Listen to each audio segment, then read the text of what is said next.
Somewhere between the distant past and the far-off future exists a world where history and fantasy collide.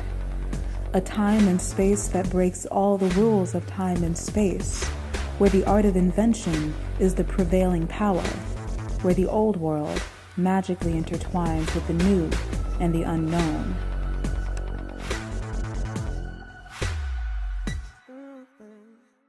Steampunk is an aesthetic movement inspired by 19th century science fiction fantasy. I also believe that it's a movement specifically because it is not just media that is being absorbed by the consumer, but it is media that is also being produced by an active, creative, artistic community. Steampunk is a great storytelling vehicle in which people like myself and people that want to really engage in those lost or oppressed or erased histories can bring them back to light and talk about how it's still relevant to our world today.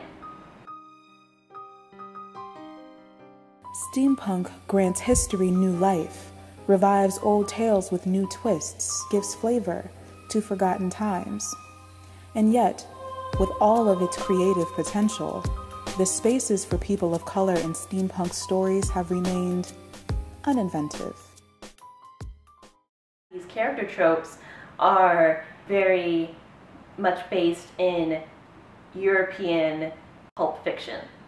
Where does that situate the playful identity? Like where is the fun, adventurous role if you happen to be like Chinese and you don't want to be part of the Yellow Peril, or Fu Manchu, or the Dragon Lady, or if you are Native American, you don't want to be, the noble savage, or the unnoble savage even, or if you're black and no, I don't want to be a slave. I don't want to be Jim on the raft.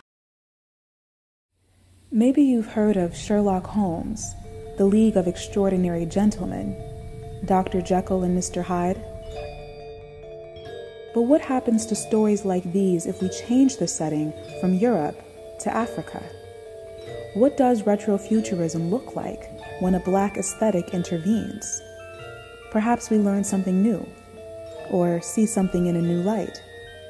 For instance, what if we learned that bustle skirts, those luxe garments we associate with sophisticated 19th century fashion, were modeled from the figure of a South African woman named Sarah Baartman, who was displayed in Paris like a sideshow act. In steampunk, we were either non-existent or issues like slavery and things like that were kind of brushed under a rug.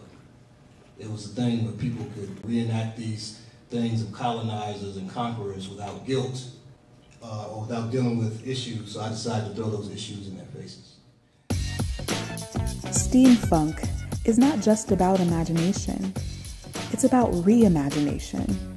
It's a space to reimagine the future from the lens of the past and to reimagine the past from the lens of the present. It is a Black Victorian fantasy.